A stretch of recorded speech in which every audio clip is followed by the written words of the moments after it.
Friends, I have awesome news. The Gay Theist Manifesto will be making its first appearance at a secular convention this month. I'll be joining David Smalley from Dogma Debate, Phil Ferguson from The Phil Ferguson Show, Bobby C. from No Religion Required, Deb from Atheists on Air Beyond the Trailer Park and My Secular Savior, and Andrew Garber from the Atheist Roundtable to play a game of Skepperty at ReasonCon 2015 in Hickory, North Carolina on April 25th. Tickets are still available, and I couldn't be more excited than I am to get to meet some of my new friends in the atheist movement who have done so much to support and love me and this show. And I absolutely can't wait to bring home the win for my fellow LGBT non-believers.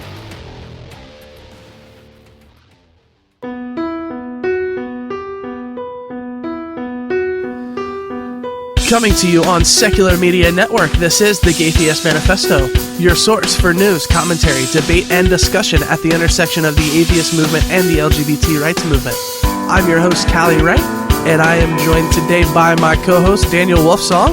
Hi, everyone. And Jonathan is on vacation this week. Lucky jerk. So, this week we're talking about religious freedom. That is the kind of religious freedom that needs to be put in scare quotes. We're going to be talking about where these laws exist, where they're being proposed, what they actually say, and what we as a community can do to stop more from being passed and fight to get them overturned where they exist. Daniel, how are you, sir? Pretty good. How about you? Oh, it has been an interesting past few days. Yes, it has. So, religious nonsense bills aside, I had an experience at work relevant to the subject of the show. Yeah. So, I just started a new day job, and the training is like 2 months long. And the guy training us is one of those guys who's like, I don't do political correctness. Like, you can tell his heart's in the right place, but he's not a super sensitive guy. Right. And which is basically what they're saying when they say I'm not PC. Right, exactly. I'm just not a very sensitive person. Right. And, those people kind of get on my nerves sometimes, but I get it. As long as you're actually being respectful and treating me with respect, I can handle the rest. Yeah, absolutely. So, today, and this company has been great to me. They have a really strong non-discrimination policy, and they, their insurance is trans-inclusive. And everyone there has made me feel really, really comfortable. And so today, he goes on this rant about how no one can possibly hurt your feelings unless you let them. Oh, I'm so tired of that argument. And so here's the thing. I get that our attitude matters, and that sometimes having a positive attitude can make a difference, and it can make the difference, right? Yeah. But we also know that sometimes those things just aren't right. When my grandma has said horrible things to me, I was not allowing her to hurt my feelings. Those things just hurt. Right. And this was like a 25-minute rant that he went on. And I got more and more upset as time goes on, because I just kept thinking to myself, when I'm devastated because a person from the trans community commits suicide, I'm not just letting that get to me. Right. It's just a tragedy, and it just hurts. So this was really close to lunchtime, and I went out to my car, and just being honest, I spent about half of my lunch crying. Oh. And I came back in, and he said, "Hey, Callie, can I talk to you for a second?" And I said, "Sure." And I kind of figured, he's a really perceptive guy. I figured he probably knew that I was upset. And so we go off into one of the coaching rooms, and he goes, "Hey, did what I say upset you?" And I said, "Yeah, actually it did." And I just laid it all out. Because, I'm a super sensitive person anyways. Like, I cry pretty easily. Yeah. So I just laid it all out. And I didn't really know what to expect. And his response was an earnest, heartfelt, and sincere apology that I 100% believed. Well, that was pretty cool of him. And, and I told him about some of the struggles that trans people face, and he was right there with me. And I told him about, trying to make my way into activism, and, being really open about who I am, and, wanting to meet people in the community and stuff like that. And, so I felt really good about the interaction. Like, it still sucked, and my makeup was still messed up from crying, but, okay, like, he messed up, he owned it, and he did what he could to make up for it. Right. So, afterwards, he, as I was walking out, a guy that had been helping us on the floor on calls, just kind of walking around making sure that we don't burn the place down, he was standing in the hallway, and I walked by and I just kind of high-fived him because he's a cool guy. Mm-hmm. And as I start to walk off, he goes, "Hey, Callie, come here for a second." So I walked over to him, and he pulls up his phone, and he's showing me a referral letter for hormones. Huh. He's a trans guy. Whoa. And I have a very strong feeling that Dan went and said, "Hey, she's having a rough time. She needs a friend. Yeah. Why don't you go reach out to her?" So he did. Huh. That's pretty awesome. So yeah, it turned from an absolutely terrible, awful, horrible day into something pretty awesome. So yeah, that's so cool. That's so cool. This, and for anyone listening, this argument of things can only hurt you if you let them.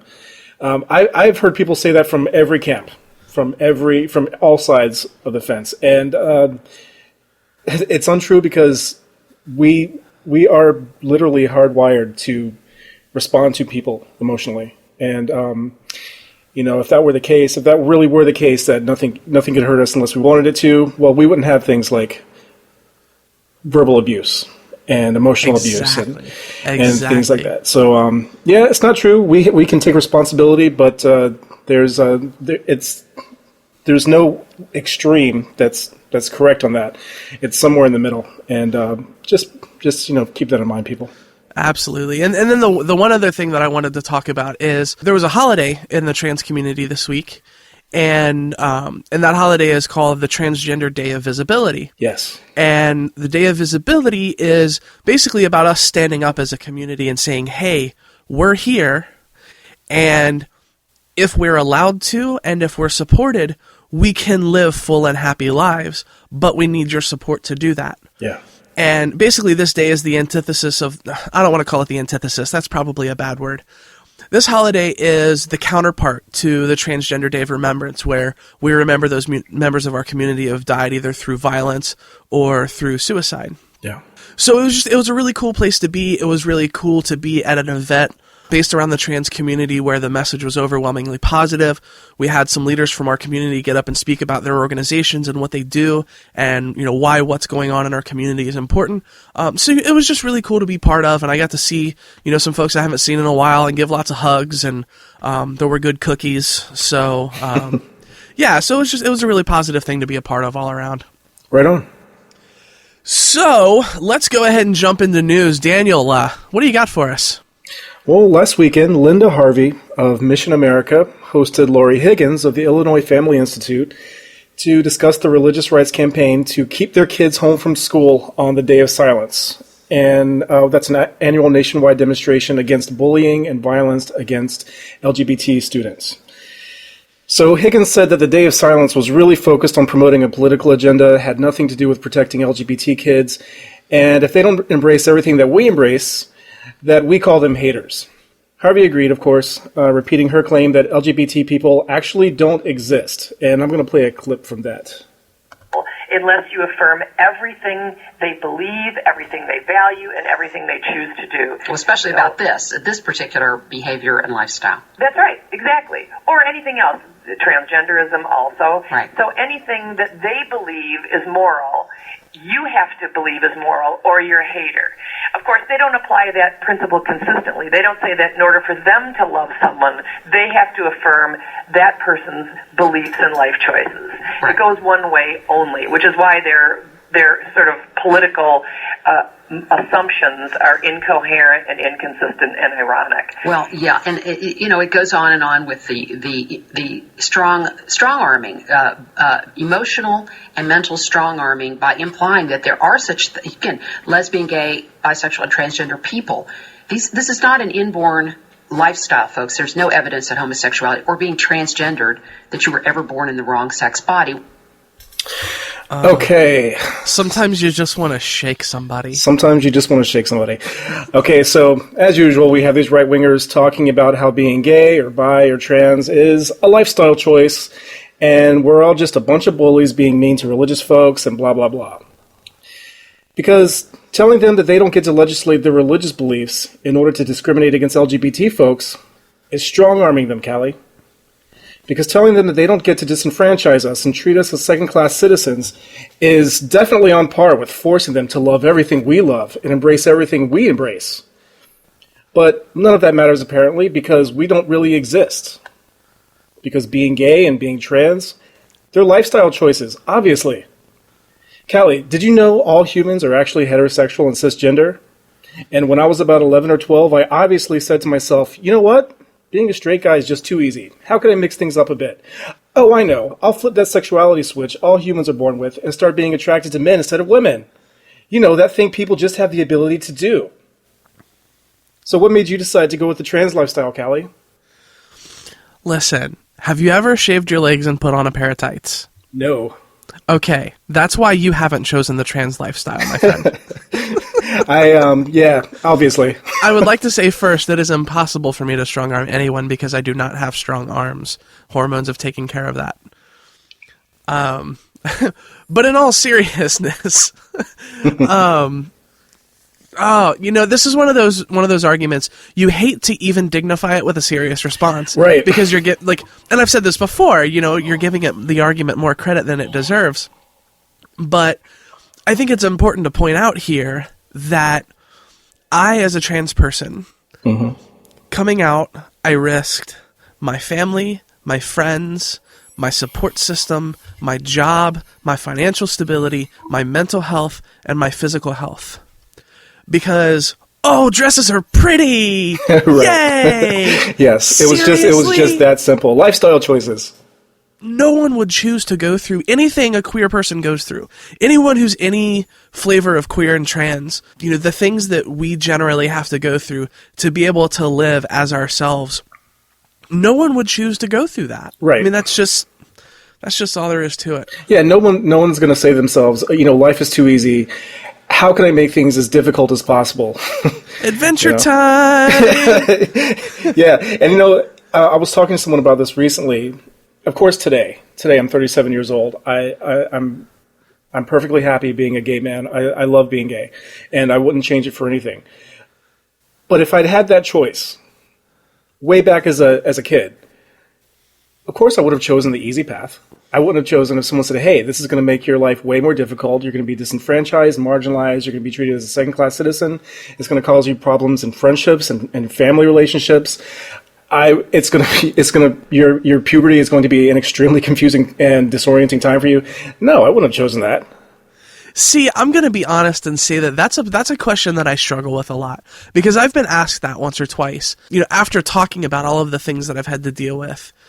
And somebody says, well, okay, like, in a hypothetical world, if you could go back and flip a switch and be born cis, whether it's, as a cis woman or a cis man, would you? Now that's a different question. And, well, yeah, and I guess that's true. Those are pretty different questions. But to me, so much of what's good in my life has come as a result of this. Yes. Meeting you, doing this podcast, being so involved in the atheist community, being so involved in the LGBT community locally and even somewhat nationally. These things are all a result of me being who I am. Mm-hmm. And if I had to trade all of those things to make my life easier, I'm not sure that I would. Yeah. I would not. I would definitely not go back in time. And for me, being gay, in addition to all the relationships that have enriched my life, it's also made me a lot more aware of social issues that we struggle with as a culture. Me as well. And I do think it's important to point out that there is a spectrum of feelings on this. Sure. I'm rather privileged in the support system that I have, and the access to healthcare and stuff that I've been able to get. So it's pretty easy for me to sit here behind a microphone in a heated house after eating a good dinner. Yeah. That I wouldn't change anything because I have a lot. Yeah, so, I agree with that. For myself as well. Also important to point out that the day that they're talking about, the day of silence, It is a really, really cool day, and it's basically about kids just standing up and saying, hey, this is not cool, and it mirrors the silence that surrounds LGBT violence and the fact that so many of us don't feel like our voices are heard. It's something that's put on by GLSEN, which is the Gay, Lesbian, Straight Education Network, and basically they're a nonprofit that is all about building safe schools for LGBT kids and kids in general. So, that's something to check out. Just Google Day of Silence and it'll come up. Cool. So, next up on our list, before railing against that notorious gay porn outlet, the Huffington Post, accuracy, right? Accuracy in media. These organizations have such amazing names. God. They do. Accuracy in Media's Cliff Kincaid appeared on yesterday's edition of True News with Rick Wiles, God, I love that guy, to denounce the gay rights movement as a dire threat to America. While Wiles said that he is afraid of an Iranian-led EMP attack against the U.S., Kincaid claimed that America may collapse from within before that happens, because we're on the verge now of the Supreme Court deciding whether to impose gay marriage on all 50 states. It's almost like a perfect storm that's come together, not only militarily, but economically, socially, culturally, Kincaid continued. What has happened to this country? Well, you and I know it. We've been infiltrated. Our enemies are within, they're at the gates, and Obama is the Trojan horse. My God. And the Trojan horse is full of gay people. Lots of men with well-oiled beards and firm pecs. Oh my gosh. Yeah, listening to him talk, this is the most paranoid. I mean, this is like Alex Jones level. He really belabors, if you guys go to the link, he really belabors the idea that we're under a very serious threat of this EMP attack. And I was going to say a threat that's on par with an Iranian-led EMP attack, Daniel. Yeah. What? Right. Where is this coming from? And gay people are coming to steal your electricity. Everything, all electronics are going to be temporarily disabled. It's going to be really inconvenient. That's the gay agenda. Inconvenience. We're coming for your electronics, people, for a short amount of time. My God. And these people take themselves seriously. That's the thing, because this stuff reads like satire. It does. That's kind of like a joke now. It's like, is this satire or is this right-wing news? Oh, and this whole thing of gay, there's death and destruction and EMP threats and the Iranians and gay marriage, of course. Literally one of the well, right, and we're imposing gay marriage on all 50 states. Yes, imposing. We are forcing everyone to get gay married. Listen, married straight people, we are coming for your marriage. Yes, we are. So it's another one of those things that it's like, how many people can possibly take him seriously? They're out there and they're voting. Right. So God. And as a fun aside to this story, somebody shared a link on Twitter with me. Dinesh D'Souza. I don't know if you know who he is. Mm-mm. He's a Christian apologist and by most accounts a generally scummy human being. Okay. But he posted that he was going to be guesting on a Fox News show, and his subject was going to be transsexuals, the Iranian nuclear program, and possibly transsexuals in the Iranian nuclear program. Oh, wow. So we are full on nuclear EMP gay attacking people. We are coming, just to let you know. Oh, the gay agenda. Watch out. Oh, man. Okay. Last news story. Daniel, go. Okay, so anti-gay Presbyterian theologian Robert Gagnon stopped by the American Family Association radio program Today's Issues this week to discuss the decision of the largest Presbyterian denomination in the country, the Presbyterian Church, USA, to approve of same-sex marriage. When the AFA's Ed Vitagliano asked Gagnon how in the world our culture has moved so rapidly, quote, on acceptance of homosexuality, Gagnon responded that there were, quote, lots of factors, including a, quote, full-court press from elites and, quote, natural concerns about gay people wanting to form lifelong unions. Another factor, he asserted, is heterosexual guilt. Oh, man. I want to stop you. Just keep going. Okay, so it gets better. Here's this quote. A lot of heterosexuals have, we've not done all that well in some areas of sexual ethics, he said.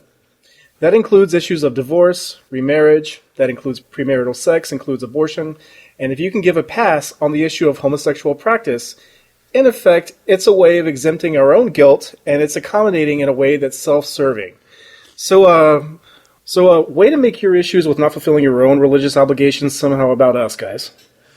Well, I have to say for a second, okay, I can see a hint, a little tiny sliver of intellectual honesty here. And they're at least acknowledging that they're actually, not fulfilling their end of the right. They're projecting is what they're doing. They're projecting. So sort of go, Robert. Sort of. But it's like you started out pretty good, but then you took that weird turn towards, and so that's the only reason we're accepting gay people. That's the only reason we're doing the right thing. It's because we feel guilty about the things that we're doing wrong. And if we tell gay people, hey, you can get married, that's a way of us assuaging our own guilt for not doing the right thing in our own religion. And also, great callback to racism with the heterosexual guilt thing, because how many of us who acknowledge that there are still problems with race in this country have been accused of feeling white guilt? Yeah, white guilt, I mean, it's such a weird thing. That actually came to mind when I was reading this article earlier today. The only time I feel white guilt is watching white people talk about racism, honestly. Yeah, I'm with you on that 100%. And I have to imagine that a lot of my friends probably do feel heterosexual guilt when watching heterosexual people talk about gay issues. Right. It's like, I'm so sorry that there are people like this who are like me.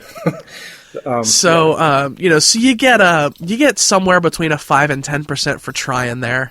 It's just the way he sort of just circled it back to, I guess what he's really saying is, even though, I mean, the way I translated this is, fellow religious folks, even though we are completely doing things against the biblical values that we're supposedly upholding, with divorce, with remarriage, things like that, well, we still shouldn't accept gay people. Right. We still need to make sure we're calling out those filthy homos. Yeah. Don't let your guilt about those things, change your mind about discriminating against gay people. They're still pretty awful. Well, and with that batch of great entries, that's going to be it for the news this week. We're going to take a quick break, and we'll be back to tear down these ridiculous religious freedom bills we've been hearing so much about. More Gaytheist Manifesto coming up. Ladies, gentlemen, and people of non-binary gender, I can't wait to meet you at ReasonCon 2015.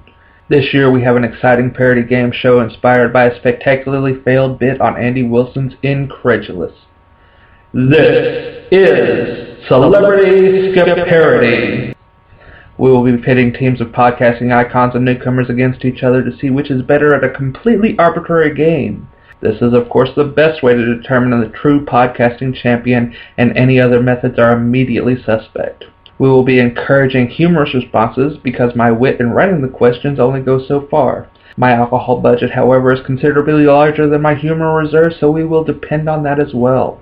If you're a podcaster that will be attending ReasonCon and are interested in participating in the game, please check the post to the Reason NC Facebook page for details. We will be giving any podcast attending a chance to be involved. To get your tickets to ReasonCon, please go to reasonnc.com and don't forget to book your hotel as well. Hi, this is Seth Andrews. I'm host of the Thinking Atheist website and weekly radio podcast, and I am a proud LGBT ally.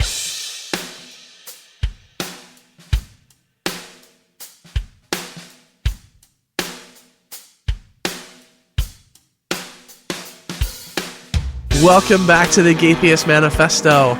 So the big news this last week was that Indiana signed what it's calling its quote-unquote Religious Freedom Restoration Act. Sounds good, right? How come how come every time they call something freedom, it's always really oppression? Because words don't mean things, Daniel. Yeah, obviously. The gist of the legislation is that folks aren't required to follow non-discrimination laws if doing so represents what they're calling a substantial burden on one's religious beliefs. Similar bills are working their way through the legislatures of many states, including Michigan, Georgia, Virginia, North Carolina, and Arkansas. The advocates of these bills usually use two basic arguments. The first one is what I like to call the argument from Leviticus, Deuteronomy, Romans, etc. Mm-hmm. The argument from Leviticus, Deuteronomy, Romans, etc. basically says that gay people are immoral and that baking them cakes, marrying them, or photographing them is against your religious beliefs, and therefore it's a violation of your religious freedom. And I just feel like I need a kazoo or something to the end of that sentence. Yeah, we need sound effects up in this piece. The second argument is the one that I like to call the argument from America, otherwise known as that thing libertarians say. Yep. The argument usually goes something like, well, guys, it's really about freedom. Anyone should have the right to do business with whomever they choose for whatever reason they choose. It's not about religion or homophobia or transphobia. It's really about freedom of association, and that has to include the freedom to deny service to anyone for any reason. Now, the one thing I will say about the argument from America is that it at least tries to be the one that steps up out of the swamp and clean itself off a little. I mean, should a bakery owned by gay bakers be able to turn down the Westboro Baptist Church for service? It's an interesting thought, but I'm going to tell you why that's dumb here in just a minute. So Daniel, let's hear you. What do you got? I was actually debating a guy last night who was making the argument from America, and I asked him if he also thought that the owners of diners in the 50s and 60s were well within their rights to refuse service to black people, and if they should actually still be allowed to do that today. And he basically said, yep. And it was because he didn't like the idea of the government telling people what they can and can't do on their own private property just for the sake of someone else not feeling uncomfortable. And again, this is someone who he's at least saying, being intellectually honest, like you said. Right, because let's be real, intellectual honesty is important. Even when you're being an idiot, yes, intellectual honesty at least buys you a little something. Right, but the problem that he ran into in his argument with me was that he was basically saying, what if I just don't like somebody and I want to kick him out of or what if someone's being a terrible customer, if they're being a jerk or if they're being disruptive and I kick them out of my place of business, well then they could turn around and say that it was discrimination and my business could go under or suffer from that. And it was like, okay, first of all, there are already anti-discrimination laws in place. You can't kick someone out of your place of business because they're a black person. You can't say you won't serve a black person. There are laws in place to protect black people from things like that. These laws have been in place for decades. Have you heard of any businesses going under because somebody was a jerk and got kicked out of a restaurant and then they claimed it was discrimination and the courts just shut them down? No, not that I can think of. I haven't. Argument dismantled. So there's another dimension to this argument as well. And it has to do with freedom of movement through society, right? Because so often the argument that you hear is, well, why would you want to be a place where you're not welcome anyways? Why would you want to force yourself on someone who's being a jerk to you anyways and doesn't want you there? Right. And, I mean, okay, I get that. But at the same time, sometimes I just want to go eat pancakes. Mm-hmm. And I don't care about the business owner's religious affiliation or political affiliation. I want to spend $6 or $7 and I want to eat pancakes. That's all it should be about. Mm-hmm. And when you're a business of public accommodation, you can't discriminate. That's the way it is. Because if we say non-discrimination laws that cover race are a good idea, and they are a good idea. Absolutely. They were a good idea before they were passed, they were a good idea after they passed, and they're still a good idea today. Yes. And allowing exceptions for gender identity, for homosexuality, that creates a situation where there is not equal protection under the law. Mm-hmm. 13th Amendment. That's what it is. Good point. And so what happens when, say you have a 17-year-old trans kid who has no means of financial support of their own, and their grocery store all of a sudden says, yep, not welcome. Mm-hmm. The only restaurant in town says, yep, not welcome. And eventually this kid is welcome nowhere. So this kid just has to move. Mm-hmm. And I had someone say this to me once. So I thought to myself, like, okay, so if one of these laws passes in Ohio, yeah, you know what? I'll pack my life up, completely uproot everything that I know, right, abandon my support system, leave all of my friends and family behind, and I'll just go someplace where I'm welcome. Yeah. Does that sound like the country you want to live in? Nope. And that's, because it does not sound like the country that I want to live in. No. And if that kind of freedom is the freedom that people want, then I guess I don't want as much freedom as everyone else. Yeah, and I really hate hearing, well, just move if you don't like it, as being some sort of a solution to anything. Sometimes it is a solution. Sometimes moving is the best thing you can possibly do. I'll tell you what, Daniel. What I'm going to do is I'm going to start punching you in the head. And if you don't like it, you should just move. Right. Just move from where you're standing. And if you don't move, it's your fault. Okay. What if I run and hide behind that tree way over there that's like not convenient to anything? Well, then I'm going to come over behind that tree and I'm going to do it too. You don't want to go where you're not welcome. Yeah. Well, thankfully I have the freedom to keep running away from you, I guess. Right, because you probably have a lot better endurance than I do. Well, I wouldn't be so sure about that. But yeah, that's a good point, because this whole freedom of movement thing, it's a very privileged point of view. Exactly, because the people who say that are the kind of people who knows on the off chance they run into one place they're not welcome, they can literally go next door. Yeah, and the examples we've had with this so far are, oh, well, you know, if this bakery won't make you a cake, go to another one. If this florist won't do some flowers for you, go to another one. Well, what happens when laws, religious freedom laws like the ones in Indiana that are specifically allow private entities to discriminate the way they do? What happens when they become more brazen and more widespread? You know, what happens if I just want to, you know, if you live in a small town, like you were saying earlier, you live in a small town, you have one grocery store, or you just want to go eat somewhere and they shut you out. You can't just say, well, I don't want to be served by people who are bigoted against me. You know what? If I have the choice, if I have options, of course I'm not going to choose that. But that's assuming that I have options, which may not always be the case. Not everyone has options. That is a great point. And that's something to really consider, because most people who have the capacity to be listening to this show probably have the capacity, like, well, you know, I've got at least 2 grocery stores in town. Mm-hmm. You know, I've got like 10 or 15 different gas stations to choose from. I've got a place to get pancakes, and I've got a place to get tacos, and I've got a place to get burritos. Mm-hmm. And, you know, if one doesn't work out, I can just go somewhere else. But not everyone lives in that world. And that's something that we have to remember, because we're not making these laws just for us. Right, exactly. And one last argument on this argument from America is something that I don't hear a lot of people talk about very often. But so when you're a business that operates in the public domain, as in, like, you're not a nonprofit, or, you know, you're not an enterprise run and funded solely by one person, you benefit from my tax dollars, right, as a taxpayer. So I helped pay for the roads that you use to get your goods to market. I helped pay for the bridge that your business uses. I helped pay to develop the land that your business is built on.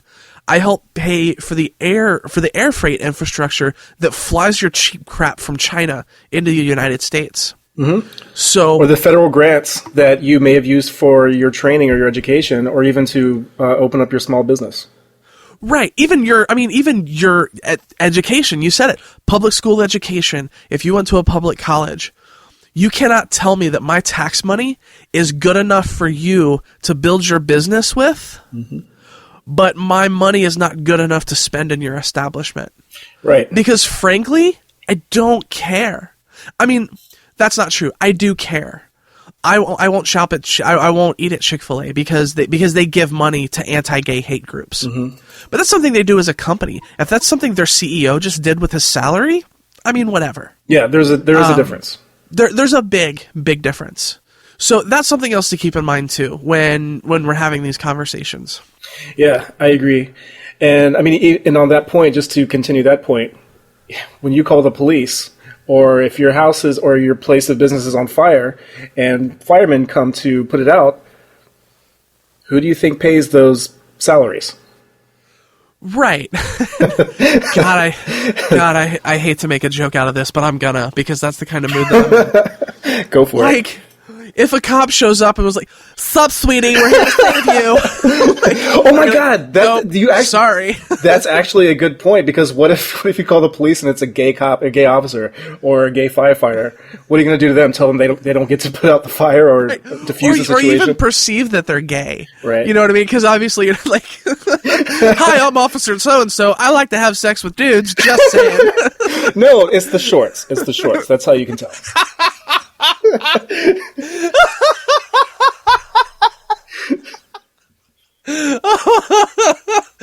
Oh dear God. Oh, Daniel, I love you so much. I love you too. Whew. But yeah, okay. But also, there's just like this one more point I wanted to make, and this probably Yeah. goes for both arguments, but especially the religious one. You know, if you don't want to serve gay people, you don't have to say, well, you can. It'd be very easy for someone to refuse service to gay people and then say, well, I was too booked up. I just didn't have any room in my schedule, or I wasn't able to fulfill the request because of issues I can't control, and just leave it at that. That probably has happened. I have no doubts that that's happened before. That's not, it's not an unreasonable thing to think actually happens. But see, these religious freedom laws. Now you're unfairly burdening people to get creative with their bigotry. Well, see, what these religious freedom laws do is they give these people the right to say, you know what? I don't have to pretend. I don't have to make up a lie. I'm going to be brazen about my bigotry. I'm going to just tell you straight up, I don't like your kind, and I don't have to serve you. And that's all these laws do, is they empower bigotry under the guise of religious freedom. Right. Well, and that's another discussion too. Like, sometimes I think I'd rather somebody just be outward like, "Yep, not welcome. Don't like your kind." Put up a sign. Put a sign on the door so that everyone can see it. Because at least then everybody knows that you're a bigot. Yeah. But, hey, I'm all for that. I am all for that. Hey, if you want to be bigoted, you have to put up a sign on your door telling the whole community which groups you won't serve, and then you'll just see how many allies we really have. All right, so I think the argument from Murica here is pretty safely deconstructed. I agree. So let's go back and let's talk about the argument from Leviticus, Deuteronomy, Romans, etc. Mm-hmm. I have a feeling this may be a point where you and I may have some disagreement. Oh, let's see. Because when we were talking earlier, you said something about how your religion doesn't really obligate you to do these things. And from what I've read in the Bible, I think I can make a pretty compelling argument that it does. But I will admit you are also probably more knowledgeable about the Bible than I am. So hit me. What do you got? All right, yeah. So I've seen videos of some of these business owners, some of these religious business owners, claiming that they didn't want to do a floral array for a gay wedding because that would dishonor God. That somehow serving gay people, making them pizza, arranging flowers, taking photographs of them, that these are all somehow these are somehow violating their beliefs. I challenge that because I have never seen a single verse in the Bible that says if you don't agree with the way someone lives their life, you must shun them completely, have nothing to do with them. That's what Jesus would have done. But furthermore, didn't Jesus actually have dinner with thieves and whores and all manner of ne'er-do-wells? He did, but he also said, "Go and sin no more." So he definitely admonished them about the things that they were doing wrong. Fair point. But I guess he did at least associate with them in that way.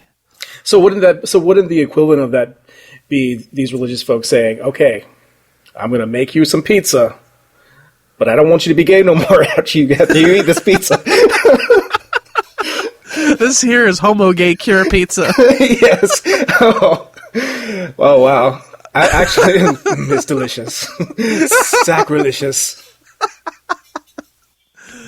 Yeah. I mean, I've heard both sides of this argument because there's lots in the Bible that says you're supposed to preach the truth, and you're supposed to truth, like capital T truth with quotes around it. Of course. That you're supposed to be honest about what's right and what's wrong, and that you're supposed to speak on behalf of truth. But then there's also this Jesus, was with the prostitutes and the thieves and all of that sort of stuff, and ministering to them and loving them. And, so I definitely see that. Mm-hmm. I guess it just depends on, your interpretation, which, of course, what doesn't it depend on your interpretation of the Bible? Yeah. I would say you're probably more familiar with it than I am, so I would probably just go ahead and trust what you say. Well, maybe, like you said, it's completely up to interpretation. You can literally interpret the majority of the Bible. You can interpret any way you want, or you can cherry pick verses to make your point. So what the Bible actually has to say about it is almost irrelevant, because as far as I can see, Jesus never told people you are not allowed to be in the same room as a sinner. If they want to buy something from you, you are to turn them away. There's nothing like that, and I think it's completely dishonest and just disingenuous for them to say it violates my faith to offer my service to a gay person or to a trans person. It violates my faith. How?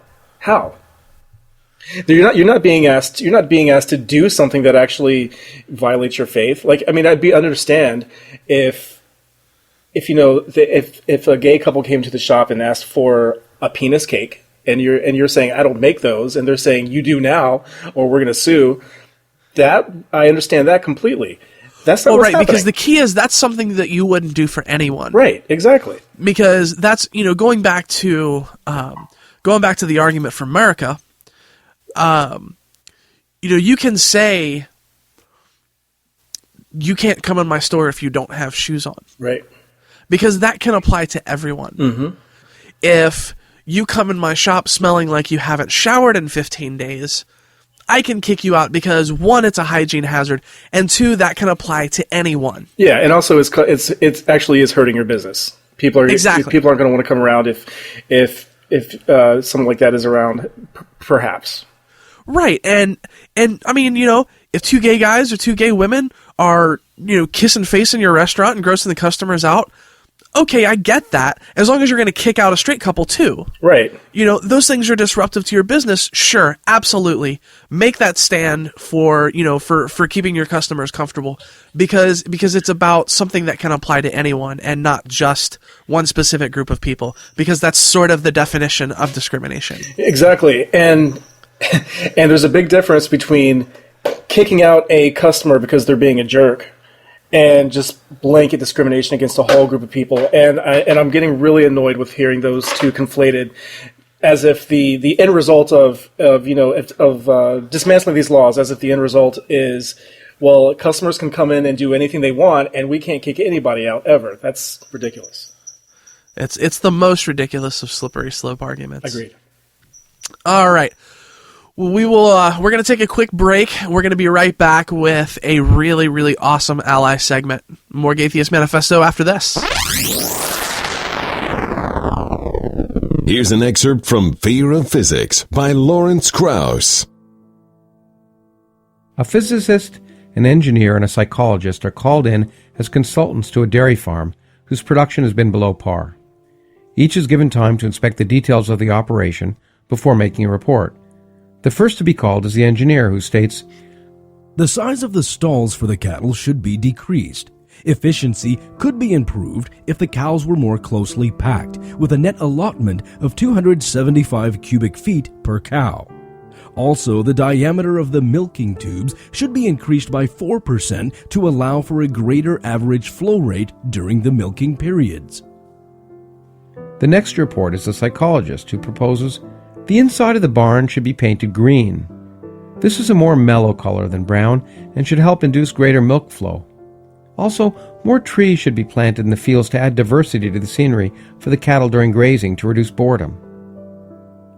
Finally, the physicist is called upon. He asks for a blackboard and then draws a circle. He begins. "Assume the cow is a sphere."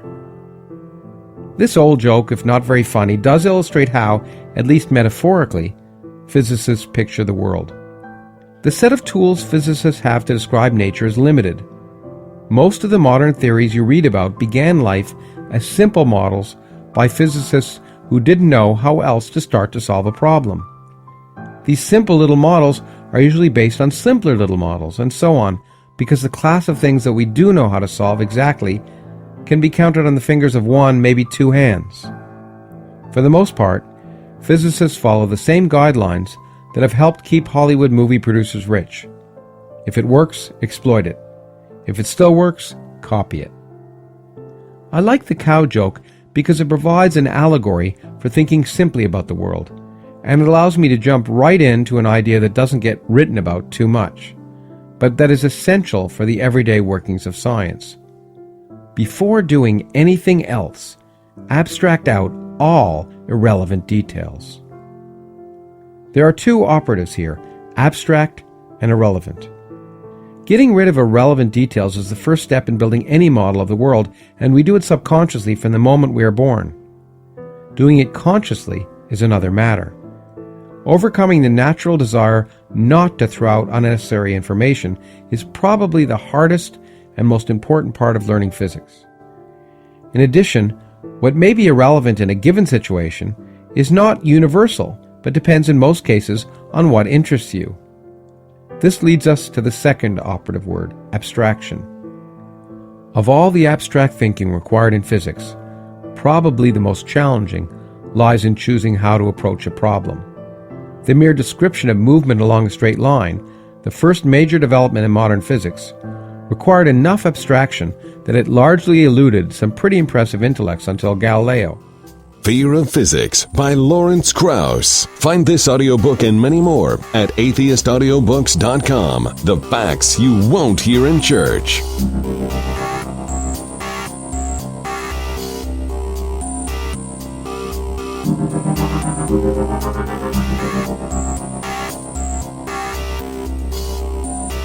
Welcome back to the Atheist Manifesto. Today's Be a Better Ally segment comes to us from Anthony Rose Collins. Anthony is a non-binary identified trans person who is a wheelchair user and autistic. Anthony's pronouns are Z, Zem, and Zir. Z offered to write us up a two-parter for our ally segment, one on how we can better be allies to those with physical disabilities and how we can be better allies to those with mental disabilities. This week we're going to discuss the physical side of things. Anthony writes, "We are not inspiration. We are not tragedies. We are human beings with complex lives, genders, and sexualities and romantic identities, interests and dislikes and personalities. People with visible physical disabilities are often reduced to nothing more than their medical needs or visible differences. Our genders are presumed to be the wheelchair symbol, and sexuality and romantic identities are assumed to not exist. We're treated like children, grown adults kneeling down or speaking in exaggerated ways and slowly to us, or ignoring us to speak to the abled people around as if we're not there. Those of us with invisible disabilities are belittled and ignored, publicly humiliated in parking lots for parking in spots that should be saved for people with quote-unquote real disabilities, told we look normal, that the pain we may be in is exaggerated, called liars and lazy. On an individual level, being an ally to the disabled means never ever parking in a handicapped spot, not even just for a minute.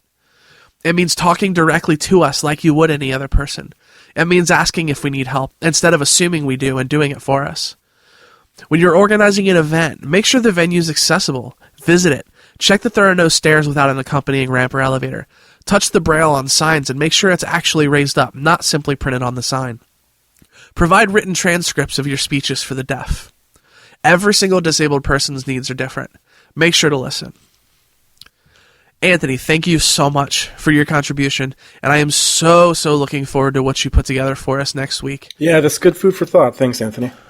Normally we comment further on ally segments, but as a person who doesn't have a physical disability, I don't want to presume that I can add to that because it seemed pretty comprehensive and very, very well said. So again, thank you so much, Anthony. I'm really, really excited to hear what you bring to the table next week. Yeah, I am too. Thank you.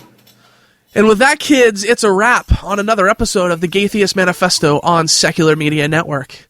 I want to thank my co-host, Daniel. My pleasure. And I want to thank the Religious Right for giving us a show. Oh. Not really. I'd love to be podcasting about Star Trek. I know, right? Oh, my, me too.